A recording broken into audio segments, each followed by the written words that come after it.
ગાંધીનગર ખાતે અખિલ ભારતીય રાષ્ટ્રીય શૈક્ષણિક મહાસંઘ દ્વારા કલેક્ટરને આવેદનપત્ર આપીને પ્રધાનમંત્રી નરેન્દ્ર મોદીને સુપરિત કહી શકાય કે સુપ્રીમ કોર્ટના તાજેતરના ચુકાદા અંગે તાત્કાલિક હસ્તક્ષેપ કરવા વિનંતી કરવામાં આવી છે, જેમાં ધોરણ 8 સુધી ભણાવતા તમામ શિક્ષકો માટે ટેટ પાસ કરવું ફરજિયાત કરાયું છે। આ નિર્ણયથી દેશભરમાં 20 લાખથી વધુ શિક્ષકોની નોકરી પર અસર થવાની સંભાવના વ્યક્ત કરવામાં આવી છે। અખિલ ભારતીય રાષ્ટ્રીય શૈક્ષણિક મહાસંઘે જણાવ્યું છે કે આ નિયમને માત્ર ભવિષ્યની નિમણૂક માટે લાગુ કરવામાં આવતો જોઈએ, કારણ કે 2010 પહેલા નિમણૂક પામેલા અને ટેટમાંથી છૂટ લીધેલા શિક્ષકોની સેવાઓ હાનિગ્રસ્ત થવાની સ્થિતિ ઊભી થઈ છે।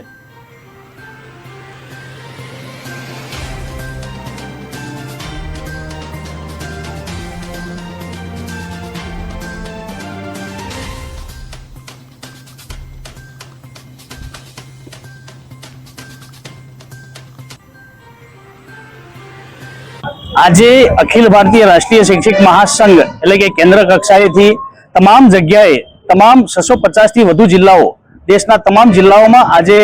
અખિલ ભારતીય રાષ્ટ્રીય શૈક્ષિક મહાસંઘ માનનીય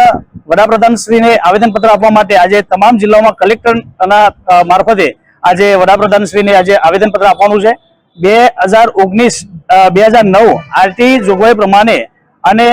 एनसीटी ना प्रमाणे जे नियम बनाव्यो छे 2010-11 पहला अने 2011 पछी ए न्यायालये जे चुकादो आप्यो छे ए चुकादाने लईने आज 20 लाख कर्मचारीओने आज तेमनी नौकरी पर सीधी असर थाय एवी छे। तेमने नौकरीमां कोईपण संजोगे एमां